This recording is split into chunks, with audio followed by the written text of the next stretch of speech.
छत्रपती शिवाजी महाराज की जय भवानी। आई अंबाबाईच्या चरणी वंदन करतो। राजमाता जिजाऊ माँसाहेब, महाराणी ताराराणी, सामाजिक क्रांतीचे जनक राजश्री छत्रपती शाहू महाराज यांना विनम्र अभिवादन।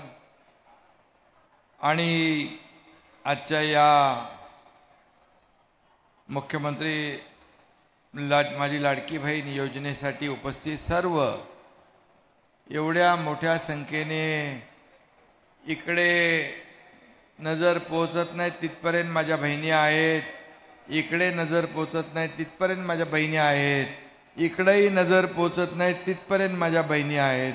या सर्व बहिणींना माझा नमस्कार, सगळ्यांना खूप खूप शुभेच्छा।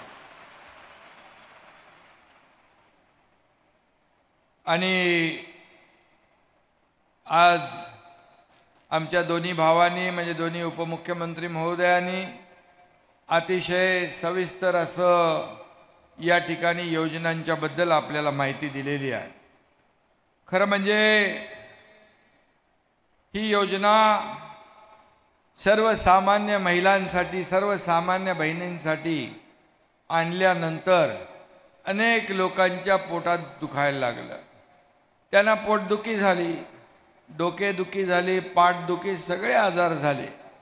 आणि योजना कशी बदनाम करायची, ही योजना खोटी आहे, ही योजना फक्त चुनावी जुमला आहे, ही योजना, या योजनेतून पैसे मिळणार नाहीत असं वारंवार विरोधक सांगू लागले। एवढ्यावर ते थांबले नाहीत, ते कोर्टात देखील गेले। कोर्टाकडून ही योजना बंद व्हावी म्हणून प्रयत्न केले। मला सांगा, अशा या योजनेमध्ये अशा प्रकारचं कधी कुणी राजकारण आणता कामा नये। तुम्ही तर दिलं नाही, तुम्ही दिलं नाही, आम्ही देतोय, ते थांबवण्याचा तुम्हाला काय अधिकार आहे? परंतु ही योजना एवढी लोकप्रिय झाली, एवढी लोकप्रिय झाली की जिल्ह्या जिल्ह्यात, तालुक्या तालुक्यामध्ये, गावागावामध्ये महिलांचं, माझ्या बहिणींचं मोळ उठलं। आणि किती तुम्ही या योजनेला बदनाम करण्याचा प्रयत्न केला तरी सुद्धा 1,40,00,000, 1,50,00,000 माझ्या बहिणींनी फॉर्म भरले। म्हणजे सरकारवर विश्वास आहे म्हणून आपण फॉर्म भरले। त्यांचं तुम्ही ऐकलं नाही। जे लोक सांगत होते ही योजना फसवी आहे, योजना खोटी आहे, ते लोकच बघत होतो आम्ही, फॉर्म भरायला लागले। त्यांच्या ऑफिस समोर मुख्यमंत्री माझी लाडकी बहीण योजनेचे बॅनर लागले, पण मुख्यमंत्र्यांचा फोटो नाही टाकला त्याच्यात, त्यांचा स्वतःचा फोटो टाकला। अरे काय तुमचं चाललंय? कुठं फेडाले पाप? अरे आमच्या या बहिणींच्या, मुलाबाळांच्या तोंडाचा घास हिरावून घेण्याचा तुम्हाला काय अधिकार आहे? कोविडमध्ये तर काय काय केलं मुंबईत आपल्याला माहीत आहे, पुण्यात काय केलं तेही माहीत आहे। जिथं जिथं मिळेल तिथं तिथं त्यांनी कोविडमध्ये रुग्णांच्या, पेशंटच्या तोंडचा घास हिरावून घेतला। आनंदाचा शिदा आपण दरवेळेला देतो, गणपतीला, दिवाळीला काय देतो? त्याच्यामध्ये रवा, मैदा, साखर, तेल, डाळ, काय मोठं एवढं मोठं सरकार करतंय। परंतु आम्हाला माहीत आहे की आमच्या या सर्वसामान्य लोकांचा सण चांगला साजरा झाला पाहिजे। तिथं पण खोडा घालायला प्रयत्न केला। ती आनंदाचा शिदा पण बंद झाला पाहिजे म्हणून तिकडे कोर्टात गेले। म्हणजे न्यायालयाने माझ्या बहिणींची बाजू घेतली आणि त्यांना चांगलं फटकारलं, त्यांचं अपील फेटाळून लावलं आणि माझ्या बहिणींचा विजय या ठिकाणी झाला। सरकारची योजना आपण सुरू करू शकलो। आणि म्हणून हे असं प्रत्येक वेळेला या ठिकाणी त्यांच्या पायाखालची वाळू सरकली आहे। त्यांना आता कळलंय की आता एवढ्या मोठ्या प्रमाणामध्ये या बहिणी रस्त्यावर उतरल्यानंतर पुढं काय आपलं खरं नाही। कारण लोकसभेमध्ये त्यांनी असंच खोटं नाटक सांगून, खोटं नरेटिव्ह पसरवून, अमकं होणार, तमकं होणार, हे होणार, ते होणार करून काही लोकांना दिशाभूल केली, काही लोकांची मतं मिळवली। परंतु एकदाच माणूस फसतो, त्यांना वाटलं पुन्हा आपण या विधानसभेच्या निवडणुकीच्या आधी देखील या चांगल्या योजनेमध्ये खोडा घातला तर योजना रद्द होईल. पण मला सांगा माझ्या बहिणींनो, आपल्याला एवढंच सांगतो की या अशा सावत्र भावांना, कोल्हापुरी खोडा घालणाऱ्या या सावत्र भावांना कोल्हापुरी जोडा तुम्ही दाखवणार की नाही? दाखवणार की नाही? आणि म्हणून असाच जोडा दाखवायला लागेल तर ते पुन्हा तुमच्या मध्यामध्ये येणार नाही. किती काही केलं तरी सुद्धा तुमची ही लाडकी बहीण योजना रद्द होणार नाही म्हणजे नाही. आणि आम्ही जे बोलतो ते करतो, जे करतो ते बोलणार, जे करणार तेच आम्ही बोलणार. खोटं आश्वासन आम्ही कधी देणार नाही, दिलं नाही. आणि म्हणून यामध्ये आज आपण पाहिलं तर ज्या दिवशी रक्षाबंधनच्या 2 दिवस अगोदर 17 तारखेला या कार्यक्रमाचा शुभारंभ झाला. पण आम्ही सांगितलं होतं की खाती बरोबर चालतायत की नाही, बँक अकाउंट ते तपासून घ्या. मला आनंद आहे, समाधान आहे. आमच्या या महिला बाल विकास कल्याण विकास विभागाचा आमचे अदिती तटकरे मंत्री आहे, अनुप कुमार त्याचे सचिव आहे. या सर्व सर्वांनी टीमने मिळून 14 तारखेपासूनच खात्यामध्ये पैसे जाऊ लागले. एक समाधान झालं, एक आनंद झाला की अशा प्रकारचं काम या ठिकाणी सरकार करते.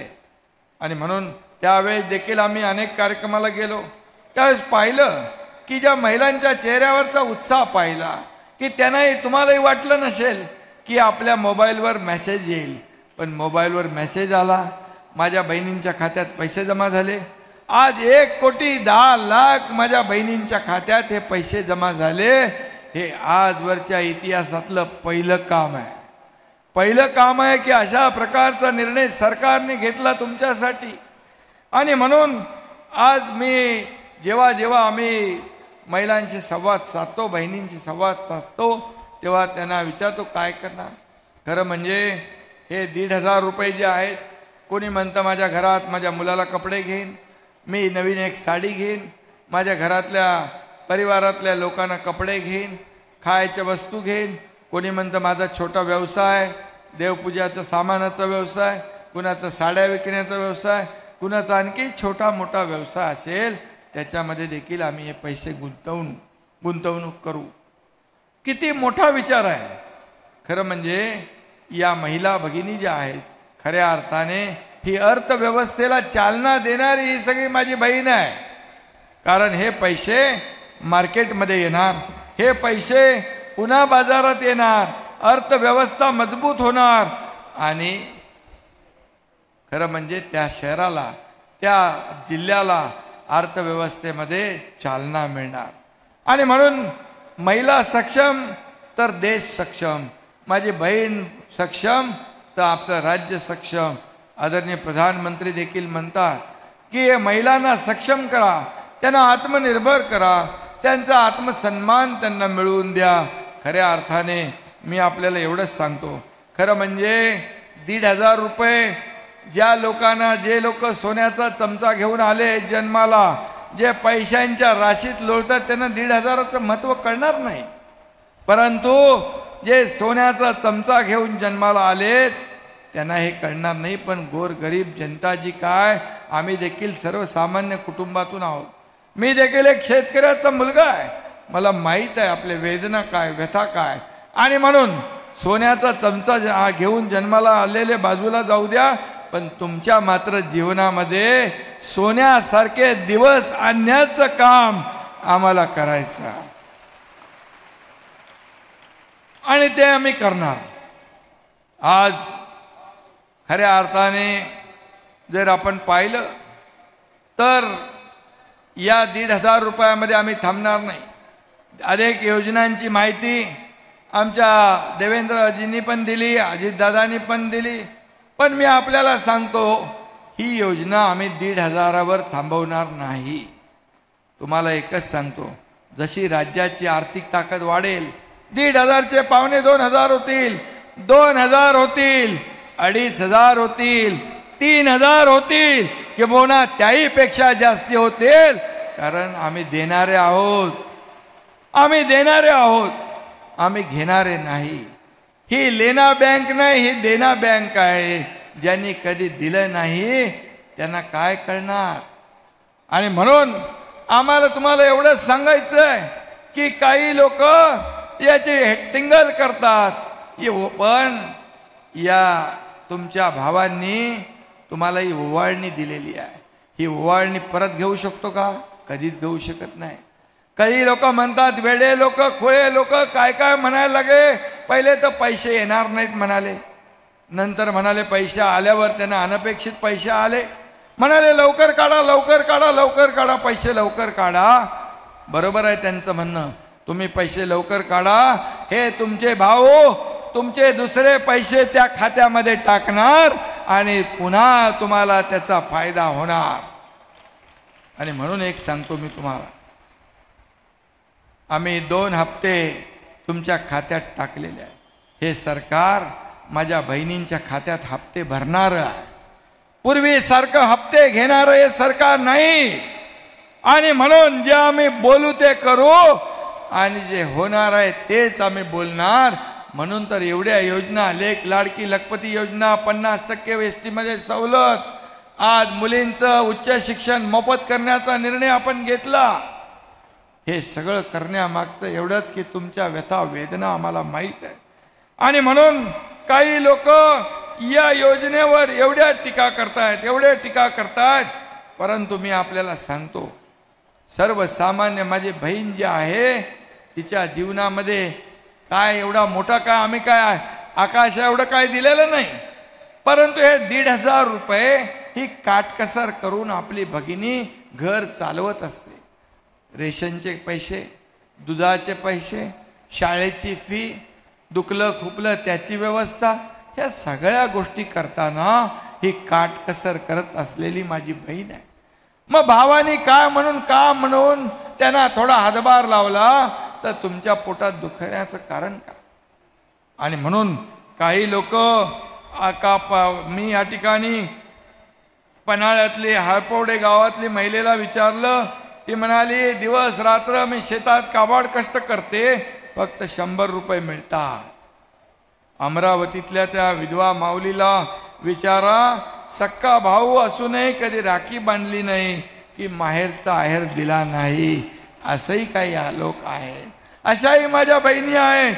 गडचिरोलीच्या नंदुरबारच्या त्या माऊलीला विचारल्यावर, जिच्याकडे लहान मुलांच्या शिक्षणासाठी पैसे नाहीत आणि त्याचबरोबर जिच्याकडे काही लोकांकडे जीवनावश्यक वस्तू घ्यायला देखील टंचाई असते, अशा लोकांना जर आपलं सरकार 1,500 रुपये महिन्याला देत असेल तर का तुमच्या पोटात दुखावं?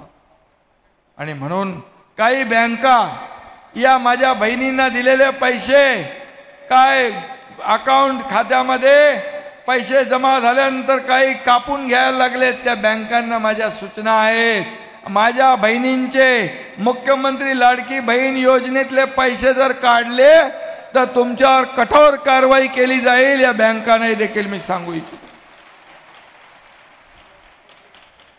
आणि मगाशी कोणतरी इथं आलं होतं, देवेंद्रजींनी त्यांना कानमंत्र दिलेला आहे, त्याप्रमाणे बरोबर कार्यक्रम करा. कारण शेवटी आम्ही दिलेले पैसे तुम्हाला कापून घेण्यासाठी नाहीत. हे तिचा कच्च्या बच्चांना त्यांचा संसार चालवण्यासाठी एक थोडीशी आर्थिक मदत केलेली आहे. त्यामुळे बँकाने देखील यापासून बिलकुल कुठल्याही प्रकारची कारवाई पैसे कापून घेण्याची करता कामा नये. आज मी आपल्याला जास्त काय बोलणार नाही, परंतु मी एवढंच सांगेन, काही लोक या मुख्यमंत्री माझी लाडकी बहीण योजना यासाठी काही म्हणाले इथं महिला सुरक्षित नाहीत. मग अशी देवेंद्रजींनी देखील सांगितलं की आमची जबाबदारी आहे, हे संवेदनशील सरकार आहे, कारण माझ्या महिलांचं, मातांचं, मुलींचं रक्षण करणं हे आमचं कर्तव्य आहे. पण त्या बदलापूरमध्ये झालेल्या जी घटना आहे ही दुर्दैवी आहे, अतिशय दुःखद आहे, वेदना देणारी आहे आणि माणुसकीला काळीमा फासणारी आहे. आणि म्हणून त्या ठिकाणी तात्काळ आरोपीला अटक झाली, फास्ट ट्रॅकवर केस चालू झाली, त्याच्यावर चालू होईल, सरकारी विशेष वकील नेमला जाईल, SIT स्थापन केली आहे, त्या संस्था चालकांवर कारवाई केली आहे, पोलीस त्याच्यामध्ये काही लोकांनी हलगर्जीपणा केला त्यांना सस्पेंड केलेला आहे. आणि मी तुम्हाला सांगतो सरकार पूर्णपणे त्या आरोपीला फाशीची सजा दिली पाहिजे ही मागणी कोर्टाकडे करणार. झालेली घटना अतिशय दुर्दैवी आहे, परंतु त्यापेक्षा दुर्दैव दुसरं मोठं की विरोधक जे आहेत त्याचं राजकारण करू लागले, त्याचं राजकारण करून आंदोलन पेटवू लागले. रेल्वे रास्ता रोको केलं, 7-8 तास रेल्वे रोको.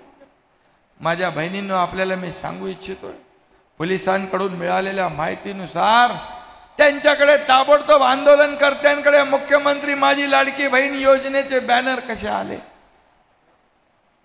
लगेच त्याच्या विरोधामध्ये मुख्यमंत्री माझी लाडकी बहीण योजना नको, आम्हाला सुरक्षा पाहिजे. अरे सुरक्षा देण्याची जबाबदारी पण आमची आहे. आणि म्हणून हे सगळं जे काय पोलिसांच्या माध्यमातून ज्या काही माहिती समोर येते, हे अशा प्रकारचं राजकारण तुम्ही करू नका. अशा प्रकारच्या राजकारणामुळे या महाराष्ट्रातलं वातावरण खराब होईल, दूषित होईल. कायदा सुव्यवस्था राखण्याची जबाबदारी सरकारची आहे, आपल्या सगळ्यांची आहे.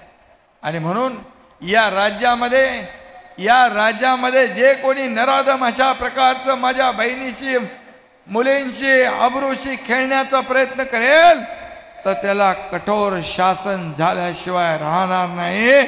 कारण हा छत्रपती शिवाजी महाराजांचा राज्य आहे, छत्रपती शिवाजी महाराजांचा महाराष्ट्र आहे. आणि म्हणून मी आपल्याला एवढंच सांगतो, मी म्हणालो की यामध्ये काही महिन्यांपूर्वी 2-4 महिन्यांपूर्वी एक अशी केस झाली होती पुण्यामध्ये, मावळमध्ये, आणि त्या केसमध्ये त्या आरोपीला फाशी झाली होती. आता विरोधक म्हणतात कुठली फाशी झालीच नाही, काय झालं, त्याच्यावर एक मोठं कालपासून चर्चा सत्र सुरू आहे.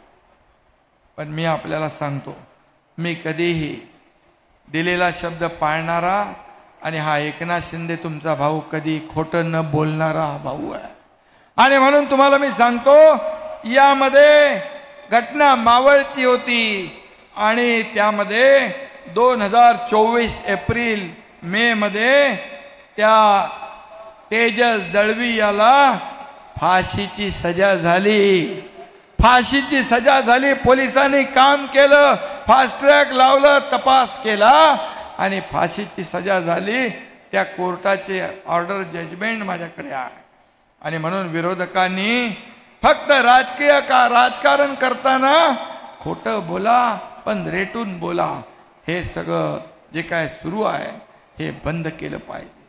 आणि म्हणून मी आपल्याला एवढं सांगतो, हे पुणे शिवाजीनगर विशेष सत्र न्यायालयातली ही घटना आहे. कारण मला इथं बोलण्याचं कारण एवढं की कालपासून हाच मीडियावर सुरू आहे. मुख्यमंत्र्यांनी सांगितलं फाशी झाली, अरे फाशी झालीच नाही. जा विचारा, माहिती घ्या, मुख्यमंत्री कधी खोटं बोलणार नाही. आणि म्हणून यापुढे देखील अशा घटना घडू नयेत म्हणून जी काही काळजी घ्यायची, जे काही कडक निर्बंध आदेश लावायचे ते गृहमंत्री महोदयांनी देखील त्यांच्या भाषणात सांगितलेलं आहे. शेवटी आम्ही तुमचे भाऊ आहोत, आम्ही संवेदनशील सरकार आहे. हे गेंड्याच्या कातडीचं सरकार नाही आहे. तुमच्या काळात काय किती पापं झाली याचा मी इथे वापो करू इच्छित नाही, परंतु आमचं सरकार आल्यानंतर शेतकऱ्यांसाठी, माझ्या माता भगिनींसाठी, कामगारांसाठी, माझ्या लाडक्या भावांसाठी एवढ्या योजना केल्या. त्या योजना बघा, तुमच्या 2.5 वर्षाचा कारकीर्द बघा आणि आमच्या 2-2.25 वर्षाच्या कारकिर्दीमध्ये काय काम केलं ते बघा. आम्ही विकास, डेव्हलपमेंट आणि कल्याणकारी योजना याची सांगड घालतोय. म्हणून पायाखालची वाळू सरकली आहे. म्हणून एक मुख्यमंत्री बहीण लाडकी आणि विरोधकांच्या छातीत भरली धडकी, अशा प्रकारचं त्यांचं झालेलं आहे. आणि म्हणून दिवस रात्र सरकारच्या विरोधामध्ये, मुख्यमंत्र्याच्या विरोधामध्ये आतापर्यंत सांगून थकले. आज पडणार, उद्या पडणार, परवा पडणार, 6 महिन्यांनी पडणार, सरकार जाणार. सरकार मजबूत होत गेलं. देवेंद्रजीने आम्ही पहिली कामाला सुरुवात केली, त्यानंतर अजितदादा आले, सरकारचं काम अधिक वेगाने सुरू झालं. आणि म्हणून हे सरकार जे आहे सर्वसामान्यांचं सरकार आहे. माझ्या माता भगिनींना एवढंच आम्ही सांगतो, कधी हे सरकार कधी खोटं बोलणार नाही. जे होणार नाही ते बोलणार नाही, जे होणार आहे तेच आम्ही बोलणार. आणि म्हणून मुलींच्या शिक्षणाचं पण 100% खर्च सरकारने उचलला, कारण हे सरकार संवेदनशील आहे. मी तुम्हाला इथं सांगतो, चंद्रकांत दादा पाटील इथं व्यासपीठावर आहे. एका मुलीने, एक अशी दुःखद घटना घडली, एका मुलीने आत्महत्या केली. मी 12:30-1ला बातमी ऐकल्यानंतर मी चंद्रकांत दादांना 1:45 वाजता रात्री फोन केला. बोलो, दादा, आपल्या राज्यामध्ये, आपल्या सरकारमध्ये आपण असताना या मुलीने आत्महत्या केली तर सरकारचा काय उपयोग आहे? मग ते मला समजलं की त्या मुलीच्या 50% फी सरकार भरत होतं, परंतु 50% पालकांनी फी भरायची होती. ती पालक फी भरू शकत नव्हते. म्हणून आपला भार आई वडिलांवर नको, त्यांना अडचण नको, म्हणून त्या मुलीने आत्महत्या केली. आणि त्याच दिवशी आम्ही निर्णय घेतला, ज्या मुलींना उच्च शिक्षण घ्यायचं, डॉक्टर, इंजिनियर, वकील, MBA जे काही बनायचं आहे, 100% फी सरकार त्याची भरणार. हा निर्णय आम्ही घेतला. आज शेतकऱ्यांची पण वीज बिल माफ करण्याचा निर्णय गृहमंत्र्यांच्या ऊर्जा खात्याने घेतला. का आम्ही शेतकऱ्यांच्या पाठीशी उभे नाही? लगे विरोधक म्हणतात, तुम्ही आता निर्णय घेतला, मागचं काय? अरे पुढचं आम्ही मागत नाही तर मागचं कोण मागणार आहे? मागणारे आम्ही नाही, आम्ही देणारे आहोत. आणि म्हणून शेतकऱ्यांना देखील वीज बिल पंपाचं माफ करण्याचा निर्णय आपण घेतला. असे कितीतरी निर्णय आपण घेतलेले आहेत. ते निर्णय वाचायला गेलो तर वेळ पुरणार नाही. आणि म्हणून मी तुम्हाला एवढंच सांगतो, कुणीही काही म्हटलं तरी सुद्धा या ठिकाणी तुमची ही योजना कधी बंद होणार नाही. ही निवडणुकीपुरती नाही. एका महिन्यामध्ये कुठलाही निर्णय होतो आणि लगे अंमलबजावणी होते असं होत नाही. याच्यासाठी आम्ही 8-10 महिने याचं नियोजन करत होतो. आपल्याला पैसे देण्यासाठी अर्थसंकल्पात 33,000 कोटी रुपयांची तरतूद केलेली आहे. 33,000 कोटी रुपयांची. आणि मग लाडका भाऊ योजना पण आणा म्हणाले. मग आम्ही 6,000, 8,000, 10,000 प्रशिक्षण भत्ता देण्याचा निर्णय घेतला. त्यांच्याही हाताला काम मिळालं पाहिजे, बेरोजगारी संपली पाहिजे. आणि त्यावर देखील आपलं सरकार काम करतंय.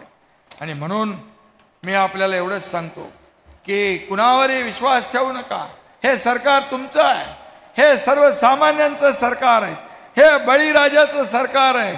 माझ्या बहिणींचं, भावांचं, ज्येष्ठांचं सरकार आहे. आणि म्हणजे आम्ही करू ते तुमच्यासाठीच करू. आम्हाला वैयक्तिक काही लाभाचा स्वार्थ नाही आहे. यापूर्वी सरकार जी होती, सरकार यापूर्वीचं 2.5 वर्षाचं काळातलं सरकारचं काम तुम्ही पाहिलेलं आहे. त्याच्यावर मी ते भाष्य करू इच्छित नाही, टीकाही करू इच्छित नाही. त्यांनी आरोप करून करून थकले. पण हा एकनाथ शिंदे आणि आम्ही आरोप करणार नाही, आरोपाला कामातून उत्तर देऊ. आणि हेच काम आम्ही केलं. मुख्यमंत्री माझी लाडकी बहीण योजना, त्यामुळे ते हवालदिल झालेत, बिथरलेत. आणि म्हणून काही बहिणी मला म्हणाल्या, 15 ऑगस्टला ज्यावेळेस मी स्वातंत्र्य दिन त्यांच्यासोबत साजरा केला, संवाद साधला, त्यावेळेस त्या म्हणाल्या, आम्हाला खरं म्हणजे 15 ऑगस्ट 2024ला माझ्या बहिणींना आर्थिक स्वातंत्र्य मिळालं. आर्थिक स्वातंत्र्य म्हणजे आता आमच्या खात्यात पैसे आहेत. आम्हाला तर कोणाकडे मागण्याची गरज नाही. माहेरला जायचंय, बाजारात जायचंय, पैसे घेतले, चालली बहीण खरेदीला. आणि त्यामुळे त्या दिवशी मला अभिमान वाटला, आनंद वाटला की कलेक्टरच्या बाजूच्या खुर्चीवर बसून एक सर्वसामान्य कुटुंबातली बहीण माझ्याशी बोलत होती आणि अभिमानाने सांगत होती, आम्ही हे करणार, आम्ही हे घेणार, आम्ही ते करणार. आणि म्हणून मी आपल्याला एवढंच सांगतो, नाणी बघितल्यानंतर, नाणी म्हणजे पैसे, ज्यांची वाणी बदलते त्यांना काय कळणार या 1,500 रुपयाचं मोल. हे 1,500 रुपयेचं मोल तुमच्या माझ्यासारख्या सर्वसामान्य कुटुंबातल्याच व्यक्तीला त्याचं मोल कळेल, एवढंच सांगतो. पुन्हा एकदा मी आपल्याला मनापासून या ठिकाणी धन्यवाद देतो. त्याचबरोबर मगाशी मला इथं येताना काही निवेदनं प्राप्त झाली. कोर्टाच्या बाबतीत देखील खंडपीठाचे वकील आले होते. आम्ही 15 ऑगस्टला जेव्हा झेंडावंदनला गेलो तेव्हा देखील मुंबई हायकोर्टाच्या मुख्य न्यायाधीशांबरोबर चर्चा केली. खंडपीठाबाबत तेही सकारात्मक आहेत. नक्की आपला चांगला निर्णय होईल. शक्तीपीठाच्या बाबतीमध्ये देखील काही लोकांनी मला निवेदन दिलं. शक्तीपीठाला आम्ही स्थगिती दिलेली आहे. त्यामुळे कोणी शेतकऱ्यांनी चिंता करण्याची काय गरज नाही. कुठलाही प्रकल्प शेतकऱ्यांच्या भूमिपुत्रांच्या मनाविरुद्ध आम्ही करणार नाही. आम्ही रेटून कुठलाही प्रकल्प नेला नाही. समृद्धी हायवे इथे त्यांची संकल्पना होती देवेंद्रजींची, तिथे देखील विरोध होता, पण आम्ही त्यांच्या विरोधात जाऊन काम केलं नाही, संमतीने केलं. आणि म्हणून चिंता करू नका. आपल्याला जे जे आवश्यक आहे ते या ठिकाणी देण्याचं काम आम्ही करू. मग केशवराव भोसले नाट्यगृहाच्या बाबतीत अजितदादांनी सांगितलंय आणि त्या बाबतीमध्ये देखील ते काम लवकर झालं पाहिजे. त्याचबरोबर जुनं एक कुठली मागणी आहे नाट्यगृहाची, चंद्रकांत दादा बोलत होते, त्या बाबतीत देखील सरकार इथं पैसे द्यायला कुठेही हात आकडता घेणार नाही. कारण कोल्हापूर हे असं शहर आहे, या शहरामध्ये देखील या जिल्ह्यामध्ये सगळ्यात जास्त माझ्या बहिणींनी या मुख्यमंत्री लाडकी बहीण योजनेचे फॉर्म भरलेत. त्याबद्दल मी आपल्या सगळ्यांचं मनापासून अभिनंदन करतो, मनापासून आपल्याला धन्यवाद देतो. जय हिंद, जय महाराष्ट्र. एबीपी माझा, उघडा डोळे बघा नीट.